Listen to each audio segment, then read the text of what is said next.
Hello friends, welcome to brothers finance and good evening. ಇವತ್ತು market update ಏನಂದರೆ Sensex 1292 points grow ಆಗಿ 81,332 ಅಲ್ಲಿ close ಆಗಿದೆ. ನಿಫ್ಟಿ 428 ಪಾಯಿಂಟ್ಸ್ ಗ್ರೋ ಆಗಿ 24,834 ಅಲ್ಲಿ ಕ್ಲೋಸ್ ಆಗಿದೆ. ಬ್ಯಾಂಕ್ ನಿಫ್ಟಿ 407 ಪಾಯಿಂಟ್ಸ್ ಗ್ರೋ ಆಗಿ 51,295 ಅಲ್ಲಿ ಕ್ಲೋಸ್ ಆಗಿದೆ. FIIs ಮತ್ತು DIs ಡೇಟಾ ಅಪ್ಡೇಟ್ ಆಗಿದೆ ಕ್ಯಾಶ್ ಮಾರ್ಕೆಟಲ್ಲಿ. FIIs ಅವರು ಕಂಟಿನ್ಯೂಸ್ ಆಗಿ ಸೆಲ್ ಸೈಡಲ್ಲೇ ಇದ್ದಾರೆ. ಲಾಸ್ಟ್ 3 ಡೇಸಿಂದ ಸೆಲ್ ಮಾಡ್ತಾನೇ ಇದ್ದಾರೆ. ನಿನ್ನೆ 2,605 crores ಸೆಲ್ ಮಾಡಿದ್ದಾರೆ. ಬಜೆಟ್ ಇಂಪ್ಯಾಕ್ಟ್ ಕ್ಲಿಯರಾಗಿ ಕಾಣ್ತಾ ಇದೆ. DIs ಅವರು ಕಂಟಿನ್ಯೂಸ್ ಆಗಿ ಬೈ ಮಾಡ್ತಾನೇ ಇದ್ದಾರೆ. ಲಾಸ್ಟ್ 3 ಡೇಸಿಂದ ನಿನ್ನೆ ಒಂದೇ ದಿನ 2,432 crores ಬೈ ಮಾಡಿದ್ದಾರೆ. ಟೋಟಲ್ DIs ಹತ್ರ ಮ್ಯೂಚುವಲ್ ಫಂಡಿಂದನೇ 130,000 ಕೋಟಿ ಇದೆ. ಅದರಲ್ಲಿ ಲಾಸ್ಟ್ 3 ಡೇಸಿಂದ ಬರೀ 7,000 ಕೋಟಿ ಮಾತ್ರನೇ ಇನ್ವೆಸ್ಟ್ ಮಾಡಿರೋದು, DIs ಆಗಲಿ ರಿಟೇಲ್ ಇನ್ವೆಸ್ಟರ್ಸ್ ಆಗಲಿ. ಪ್ರತಿ ಫಾಲ್ನ ಒಂದು ಬೈಯಿಂಗ್ ಆಪರ್ಚುನಿಟಿಯಾಗಿ ತಾಂತಾ ಇದ್ದಾರೆ DIs. FIIs ಅವರು ಕಂಟಿನ್ಯೂಸ್ ಆಗಿ ಸೆಲ್ ಸೈಡಲ್ಲೇ ಇದ್ದರು 4 ದಿನದಿಂದ. ಆದರೆ ಇವತ್ತು ಬೈ ಸೈಡಿಗೆ ಬಂದಿದ್ದಾರೆ. ಇವತ್ತು ಒಂದೇ ದಿನ 2,546 ಕೋಟಿ ಬೈ ಮಾಡಿದ್ದಾರೆ. ಜೊತೆಗೆ DIs ಅವರು ಕಂಟಿನ್ಯೂಸ್ ಆಗಿ ಬೈ ಮಾಡ್ತಾನೇ ಇದ್ದರು. ಇವತ್ತು ಸಹ ಬೈ ಮಾಡಿದ್ದಾರೆ. 2,774 crores ಬೈ ಮಾಡಿದ್ದಾರೆ. ನಿನ್ನೆ ಹೇಳ್ದಂಗೆ US ಇಂಪಾರ್ಟೆಂಟ್ ಡೇಟಾ ಅಪ್ಡೇಟ್ ಆಗಿದೆ. ಏನು ಅಂದರೆ US PCE ಡೇಟಾ ಅಪ್ಡೇಟ್ ಆಗಿದೆ. PCE ಅಂದರೆ ಪರ್ಸ್ನಲ್ ಕನ್ಸಂಪ್ಷನ್ ಡೇಟಾ. ಈ ಡೇಟಾ ತುಂಬ ಇಂಪಾರ್ಟೆಂಟ್ ಮಾರ್ಕೆಟ್ಗೆ. ಪ್ರೀವಿಯಸ್ ಆಗಿ 2.6 ಬಂದಿತ್ತು. ಆದರೆ ಈ ಸಲ ಜೂನ್ ಮಂತ್ದು ಡೇಟಾ 2.5 ಬಂದಿದೆ. ನೋಡಬೇಕು ಮಂಡೇ ಮಾರ್ಕೆಟ್ ಯಾವ ಥರ ಪರ್ಫಾರ್ಮ್ ಆಗುತ್ತೆ ಅಂತ. ಜೊತೆಗೆ July 31 Fed interest rate decision ಇದೆ. ಇದು ಸಹ ಮಾರ್ಕೆಟ್ಗೆ ತುಂಬ ಇಂಪಾರ್ಟೆಂಟ್. ಇದು ಬ್ಯಾಂಕಿಂಗ್ ಸೆಕ್ಟರ್ ಪ್ರಕಾರ ಬಿಗ್ ಇಂಪಾರ್ಟೆಂಟ್ ಅಪ್ಡೇಟ್. RBI ಅವರು ಒಂದು ಡ್ರಾಫ್ಟ್ನ ಸಬ್ಮಿಟ್ ಮಾಡಿದ್ದಾರೆ. ಅದರಲ್ಲಿ LCR ಲಿಕ್ವಿಡ್ ಕವರೇಜ್ ರೇಷಿಯೋನ ಜಾಸ್ತಿ ಮಾಡ್ಕೊಬೇಕು ಅಂತ. LCR ಲಿಕ್ವಿಡ್ ಕವರೇಜ್ ರೇಷಿಯೋ ಅಂದರೆ ಒಂದು ತಿಂಗಳಲ್ಲಿ ಬ್ಯಾಂಕ್ ಆಪರೇಷನ್ಗೆ ಎಷ್ಟು ಹಣ ಬೇಕೋ ಅದಕ್ಕಿಂತ ಸ್ವಲ್ಪ ಜಾಸ್ತಿ ಹಣನೇ ಬ್ಯಾಂಕಲ್ಲಿ ಕ್ಯಾಶ್ ಫಾರ್ಮಲ್ಲಾಗಲಿ ಇಲ್ಲ ಏನಾದರೂ ಅಸೆಟ್ ಫಾರ್ಮಲ್ಲಿ ಇಟ್ಕೊಬೇಕು ಅಂತ ಹೇಳ್ತಾ ಇದ್ದಾರೆ. LCR ಬಗ್ಗೆ ಹೇಳೋದಕ್ಕೆ ತುಂಬ ಇನ್ಫಾರ್ಮೇಷನ್ ಇದೆ. ಅದಕ್ಕೆ ತುಂಬ ಎಕ್ಸ್ಪ್ಲನೇಷನ್ ಸಹ ಬೇಕಾಗುತ್ತೆ. ಅದನ್ನು ಸಂಡೇ ವೀಡಿಯೋದಲ್ಲಿ ಕ್ಲೀನಾಗಿ ಎಕ್ಸ್ಪ್ಲೇನ್ ಮಾಡಿ ಯಾವ ಬ್ಯಾಂಕ್ಗೆ ಪಾಸಿಟಿವ್ ಯಾವ ಬ್ಯಾಂಕ್ಗೆ ನೆಗೆಟಿವ್ ಅಂತ ಎಕ್ಸ್ಪ್ಲೇನ್ ಮಾಡ್ತೀನಿ. ಇವಾಗ ಒಂದು ಸಿಂಪಲ್ ವರ್ಡಲ್ಲಿ ಹೇಳ್ತೀನಿ ನೋಡಿ. ಬ್ಯಾಂಕಲ್ಲಿ ಸೇವಿಂಗ್ಸ್ ಅನ್ನೋದು ಕಮ್ಮಿ ಆಗ್ತಾ ಇದೆ. ಆ ಸೇವಿಂಗ್ಸ್ನ ಇನ್ಕ್ರೀಸ್ ಮಾಡಿದ್ರೆ ಬ್ಯಾಂಕಿಂಗ್ ಆ್ಯಕ್ಟಿವಿಟೀಸ್ಗೆ ಚೆನ್ನಾಗಿ ಯೂಸ್ಫುಲ್ ಆಗುತ್ತೆ. ಜೊತೆಗೆ ಜನ ಏನು ಮಾಡ್ತಾ ಇದ್ದಾರೆ ಅಂದರೆ ಸೇವಿಂಗ್ಸ್ನ ಇವಾಗ FDಯಲ್ಲೋ RDಯಲ್ಲೋ ಸೇವ್ ಮಾಡ್ತಾ ಇಲ್ಲ. ಬಂದಿರೋ ದುಡ್ಡನ್ನು ಅದನ್ನು ಅಸೆಟ್ ಫಾರ್ಮಗೆ ಕನ್ವರ್ಟ್ ಮಾಡ್ತಾ ಇದ್ದಾರೆ. ಇಲ್ಲಾಂದರೆ ಇವಾಗ ಮ್ಯೂಚುವಲ್ ಫಂಡ್ ಈಕ್ವಿಟೀಸ್ಗೆ ಟರ್ನ್ ಆಗ್ತಾ ಇದೆ ಪ್ರತಿಯೊಂದು ಸೇವಿಂಗ್ ಅಮೌಂಟು. ಮತ್ತು ಪ್ರೀಮಿಯಮೈಸೇಷನ್ಗೋಸ್ಕರ ತುಂಬ ಎಕ್ಸ್ಪೆಂಡಿಚರ್ ಮಾಡ್ತಾ ಇದ್ದಾರೆ. ಅದಕ್ಕೋಸ್ಕರ ಬ್ಯಾಂಕಲ್ಲಿ ಲಿಕ್ವಿಡ್ ರೇಷಿಯೋನ ಇನ್ಕ್ರೀಸ್ ಮಾಡ್ಕೊಳ್ಳಿ ಕ್ಯಾಶ್ ಫಾರ್ಮಲ್ಲಿ ಅಥವಾ ಅಸೆಟ್ ಫಾರ್ಮಲ್ಲಿ ಅಂತ ಹೇಳ್ತಾ ಇದ್ದಾರೆ. ಇದನ್ನು ಕಂಪ್ಲೀಟ್ ಅಪ್ಡೇಟ್ನ ಸಂಡೇಯಲ್ಲಿ ನಿಮಗೆ ಹೇಳ್ತೀನಿ. ಯಾವ ಬ್ಯಾಂಕಿಗೆ ನೆಗೆಟಿವ್ ಯಾವ ಬ್ಯಾಂಕಿಗೆ ಪಾಸಿಟಿವ್, ಯಾವ ಬ್ಯಾಂಕ್ ಹತ್ರ ಎಷ್ಟು ಕ್ಯಾಶ್ ಇದೆ, ಯಾರು ಲಿಕ್ವಿಡ್ ರೇಷಿಯೋನ ಮೈಂಟೈನ್ ಮಾಡ್ತಾ ಇದ್ದಾರೆ ಇಲ್ಲ ಮೈಂಟೈನ್ ಮಾಡ್ತಾ ಇಲ್ಲ, ಇದನ್ನೆಲ್ಲ ಕಂಪ್ಲೀಟಾಗಿ ಸಂಡೇ ವೀಡಿಯೋ ಅಲ್ಲಿ ಎಕ್ಸ್ಪ್ಲೈನ್ ಮಾಡ್ತೀನಿ. Market key updates.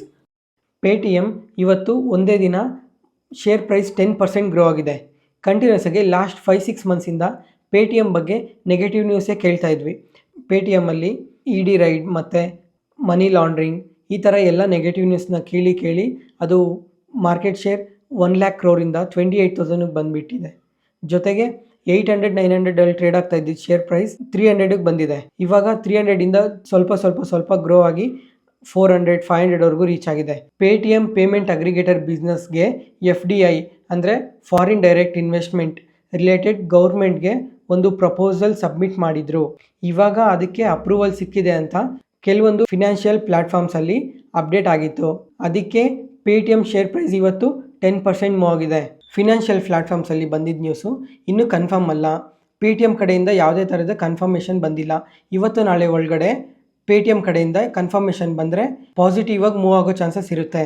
ಮಂಡೇ ನೋಡಬೇಕು ಮತ್ತು ಸ್ಟಾಕ್ ಯಾವ ಥರ ಪರ್ಫಾರ್ಮ್ ಮಾಡುತ್ತೆ ಅಂತ ಈ ನ್ಯೂಸ್ ಮೇಲೆ ಡಿಪೆಂಡ್ ಇರುತ್ತೆ. Tata power company bank of India ಜೊತೆ ಒಂದು ಪಾರ್ಟ್ನರ್ಶಿಪ್ ಮಾಡ್ಕೊಂಡಿದೆ. ರೂಫ್ ಟಾಪ್ ಸೋಲಾರ್ಗೆ ಮತ್ತು EV ಚಾರ್ಜಿಂಗ್ ಸ್ಟೇಷನ್ಸ್ಗೆ ಫಿನಾನ್ಸ್ ಮಾಡೋಕ್ಕೆ. ಅದಕ್ಕೆ Tata power share price positive ಆಗಿ ರಿಯಾಕ್ಟ್ ಆಗಿದೆ. ಸ್ಟೆರ್ಲಿಂಗ್ ಆ್ಯಂಡ್ ವಿಲ್ಸನ್ ಕಂಪ್ನಿಗೆ 2 ಡೊಮೆಸ್ಟಿಕ್ ಆರ್ಡರ್ ಬಂದಿದೆ. ಒಂದು EPC ಆರ್ಡರ್ ರಾಜಸ್ಥಾನಿಂದ ಮತ್ತು ಇನ್ನೊಂದು 20 ಮೆಗಾವಾಟ್ ಫ್ಲೋಟಿಂಗ್ ಸೋಲಾರ್ ಪ್ರಾಜೆಕ್ಟ್ ಕರ್ನಾಟಕದಿಂದ. ಇದರ total order worth 328 crores. SJVN share price 13% move ಆಯಿತು.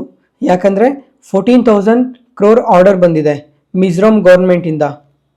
ಟೆಕ್ಸ್ಮ್ಯಾಕೋ ರೈಲ್ ಈ ಕಂಪ್ನಿ ಜಿಂದಾಲ್ ರೈಲ್ ಇನ್ಫ್ರಾಸ್ಟ್ರಕ್ಚರ್ನ ಅಕ್ವೈರ್ ಮಾಡಿದೆ 615 crore. ಮಾರುತಿ ಸುಜುಕಿ ಅವ್ರನ್ನ ಕ್ರಾಸ್ ಮಾಡಿ Tata motors most valuable auto maker ಆಗಿದ್ದಾರೆ. ಇವ್ರ market capitalisation first time 4 lakh crore reach ಆಗಿದೆ. First ever Indian EV 2-wheeler IPO ಬರ್ತಾ ಇದೆ Ola electric next weekly. Sanstar ಇದು ರೀಸೆಂಟಾಗಿ IPO ಕಂಪ್ನಿ ಇವತ್ತು ಲಿಸ್ಟ್ ಆಯಿತು ಮಾರ್ಕೆಟ್ಗೆ. ಇನ್ವೆಸ್ಟರ್ಸ್ಗೆ 21% ಲಿಸ್ಟಿಂಗ್ ಗೇನ್ ಕೊಟ್ಟಿದೆ. ವೇದಾಂತ ಅವರು ಸೆಕೆಂಡ್ ಇಂಟರ್ಮ್ ಡಿವಿಡೆಂಟ್ ಅನೌನ್ಸ್ ಮಾಡಿದ್ದಾರೆ 4 rupees per dividend.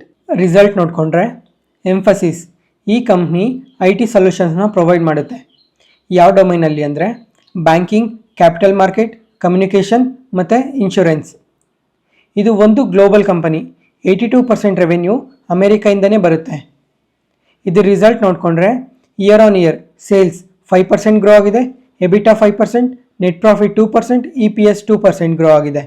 Overall positive ರಿಸಲ್ಟ್ನ ಪೋಸ್ಟ್ ಮಾಡಿದೆ. ರಿಸಲ್ಟ್ ಅಪ್ಡೇಟ್ ಆದಮೇಲೆ ಶೇರ್ ಪ್ರೈಸ್ ಪಾಸಿಟಿವ್ ಆಗಿ ರಿಯಾಕ್ಟ್ ಆಗಿದೆ. ಗೋ ಡಿಜಿಟ್ ಜನರಲ್ ಈ ಕಂಪ್ನಿ ಇನ್ಶೂರೆನ್ಸ್ ಸೆಗ್ಮೆಂಟಲ್ಲಿ ವರ್ಕ್ ಮಾಡುತ್ತೆ.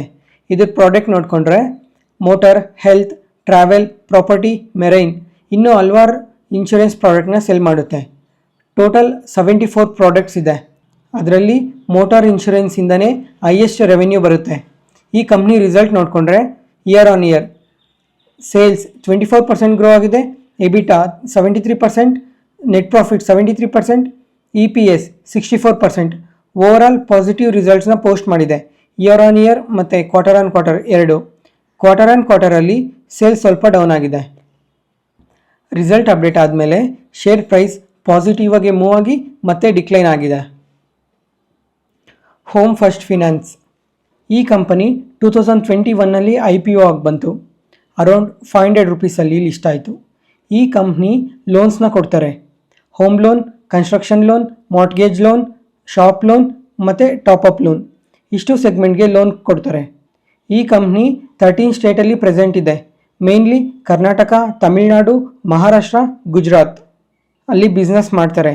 ಈ ಕಂಪ್ನಿ ರಿಸಲ್ಟ್ ನೋಡಿಕೊಂಡ್ರೆ year on year sales 32% grow ಆಗಿದೆ, EBITDA 38%, net profit 27%, EPS 26%.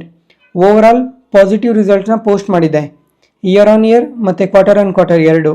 Results update ಆದಮೇಲೆ ಶೇರ್ ಪ್ರೈಸ್ ಪಾಸಿಟಿವ್ ಆಗಿ ರಿಯಾಕ್ಟ್ ಆಗಿದೆ. ಪ್ರಾಜ್ ಇಂಡಸ್ಟ್ರೀಸ್ ಇದೊಂದು ಇಂಟ್ರೆಸ್ಟಿಂಗ್ ಕಂಪನಿ.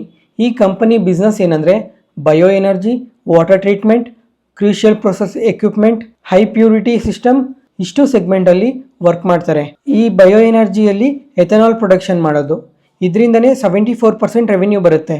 ಈ ಕಂಪ್ನಿ ರಿಸಲ್ಟ್ಸ್ ನೋಡಿಕೊಂಡ್ರೆ year on year sales 5% down ಆಗಿದೆ, EBITDA 22% ಗ್ರೋ ಆಗಿದೆ, ನೆಟ್ ಪ್ರಾಫಿಟ್ 6%, EPS 44% ಗ್ರೋ ಆಗಿದೆ. ಇಯರ್ ಆನ್ ಇಯರಲ್ಲಿ ಸೇಲ್ಸ್ ಸ್ವಲ್ಪ ಡೌನ್ ಆಗಿದೆ. ಕ್ವಾರ್ಟರ್ ಆನ್ ಕ್ವಾರ್ಟರಲ್ಲಿ ರಿಸಲ್ಟ್ಸ್ ಡಿಕ್ಲೈನ್ ಆಗಿದೆ. Piramal pharma is a part of Piramal group. ಈ ಕಂಪ್ನಿ ಮೇಯ್ನಾಗಿ 3 ಸೆಗ್ಮೆಂಟಲ್ಲಿ ವರ್ಕ್ ಮಾಡುತ್ತೆ. ಒಂದು ಕಾಂಟ್ರಾಕ್ಟ್ ಡೆವಲಪ್ಮೆಂಟ್ ಆ್ಯಂಡ್ ಮ್ಯಾನುಫ್ಯಾಕ್ಚರಿಂಗ್, ಇದರಿಂದ 55% ರೆವೆನ್ಯೂ ಬರುತ್ತೆ. ಕಾಂಪ್ಲೆಕ್ಸ್ ಹಾಸ್ಪಿಟಲ್ ಜೆನರಿಕ್, ಇದರಿಂದ 32% ರೆವೆನ್ಯೂ ಬರುತ್ತೆ. ಕನ್ಸ್ಯೂಮರ್ ಹೆಲ್ತ್ ಕೇರ್, ಇದರಿಂದ 13% ರೆವೆನ್ಯೂ ಬರುತ್ತೆ. ಈ ಕಂಪ್ನಿ ರಿಸಲ್ಟ್ ನೋಡಿಕೊಂಡ್ರೆ year on year sales 12% grow ಆಗಿದೆ, EBITDA 55%, net profit 10%, EPS 11% grow ಆಗಿದೆ. ಓವರಾಲ್ ಪಾಸಿಟಿವ್ ರಿಸಲ್ಟ್ನ ಪೋಸ್ಟ್ ಮಾಡಿದೆ year on year. Quarter on ಕ್ವಾರ್ಟರಲ್ಲಿ ಸ್ವಲ್ಪ ಡಿಕ್ಲೈನ್ ಇದೆ. ಶ್ರೀರಾಮ್ ಫಿನಾನ್ಸ್ ಈ ಕಂಪ್ನಿ ರಿಸಲ್ಟ್ ಅಪ್ಡೇಟ್ ಆದಮೇಲೆ ಶೇರ್ ಪ್ರೈಸ್ 9% ಮೂವ್ ಆಗಿದೆ. ಈ ಕಂಪ್ನಿ ರಿಸಲ್ಟ್ ನೋಡಿಕೊಂಡ್ರೆ year on year sales 20% grow ಆಗಿದೆ, EBITDA 18%, net profit 18%, EPS 18% grow ಆಗಿದೆ.